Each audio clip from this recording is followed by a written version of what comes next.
Сәлеметсіңдер ме оқушылар? Өндіріс экономикасы пәні бойынша бүгінгі жаңа сабақтың тақырыбы баға бәсекесінің пайда болуы. Сабақтан күтілетін нәтиже: жаңа материалды түсіну, жағдайларды шешу, оқушылар өз деңгейлеріне байланысты тапсырмаларды орындай алады, өзіндік көзқарасын білдіре біледі, өз бетімен ізденіп оқи біледі. Жазба жұмыстарының күрделі түрлерін эссе шығарма құрастыру. Сабақтың мақсаты: білімділік, білім алушыларға баға бәсекелесінің пайда болуын тұжырымдау, жаңа білім қалыптастыру, дағдыларын дамыту, өз бетінше дұрыс шешім қабылдауға және әрекет етуге үйрету. Тәрбиелілік, білім алушыларды іскерлікке тәрбиелеу, еңбек ете білуге, өзін және өзгелерді рухани материалдық құндылықтармен қамтамасыз ететін, өз елінің патриот азаматы болуға тәрбиелеу.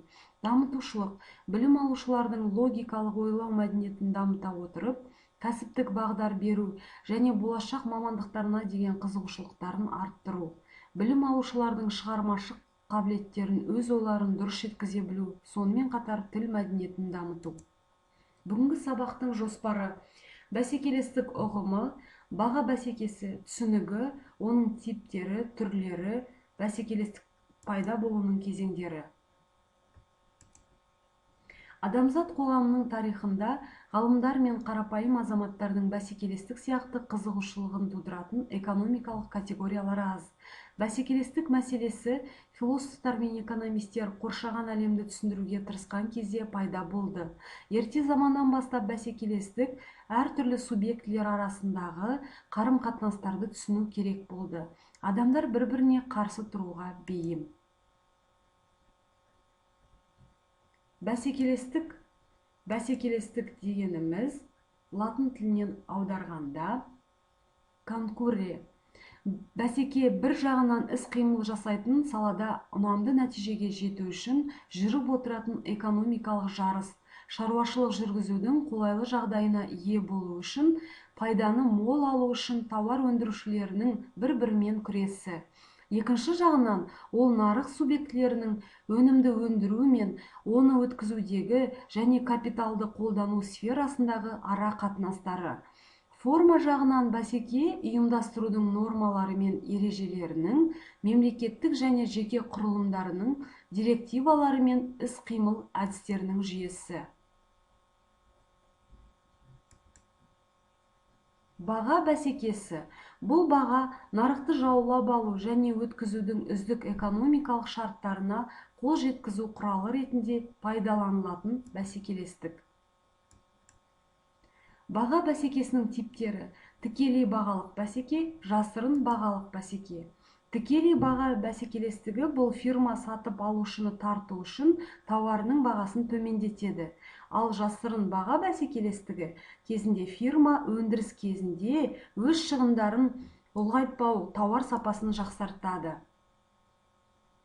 Баға бәсекесінің түрлері: бір өнімді өндіретін фирмалар арасындағы бәсекелестік, бір саланы сатып алушылар арасындағы бәсекелестік, сатып алушылар мен сатушылар арасындағы бәсекелестік, сала аралық бәсекелестік.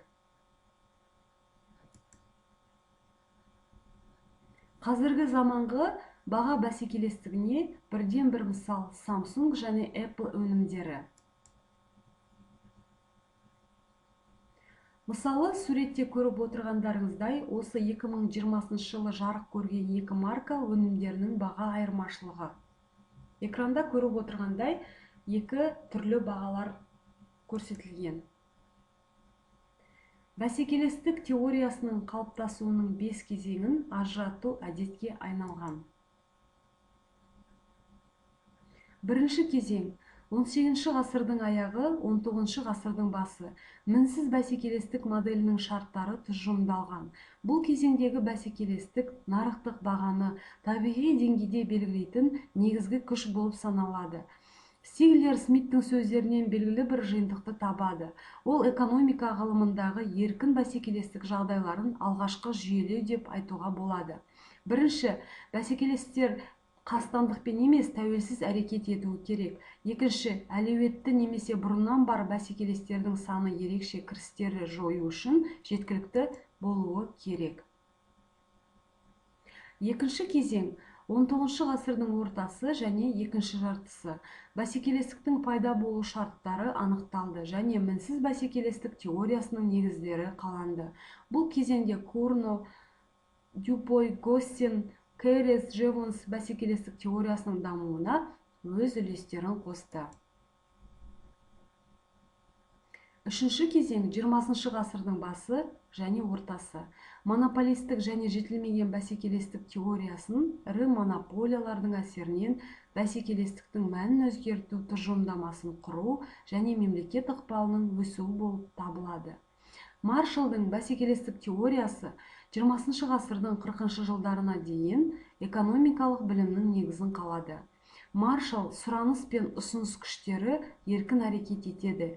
Екі жақта да көпестердің берік бірлестігі жоқ. Әр қайсысы өз бетінше әрекет етеді және еркін бәсекелестік кеңінен дамиды.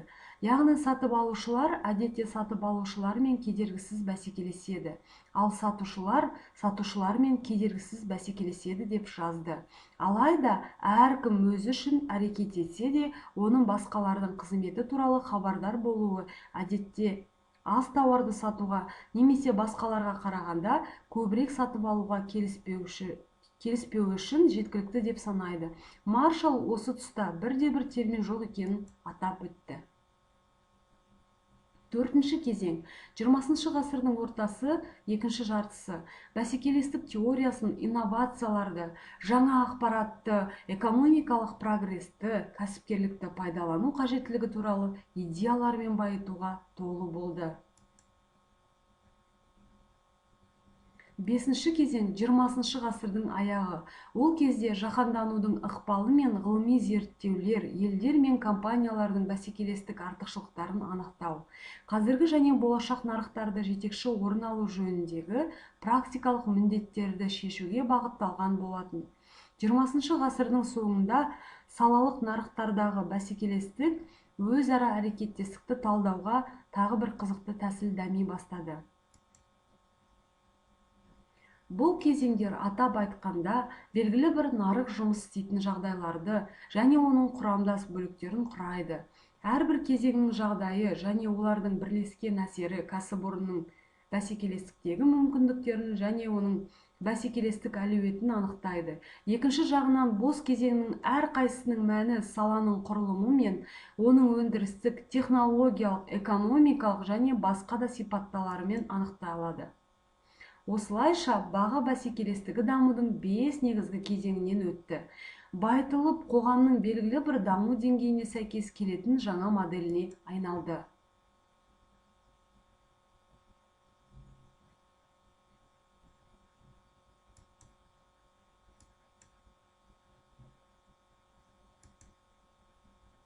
Қорытындылай келе, баға бәсекелестігі дамудың 5 кезеңінен өтті. Олардың әрқайсысы өз ерекшеліктерімен есте қалады. Баға бәсекелестігі қашан және қайда болмасын болуы орынды. Себебі бәсекелестік жоқ жерде кәсіпорынның тауарлары айналымға түспеуі таңғаларлық жағдай емес.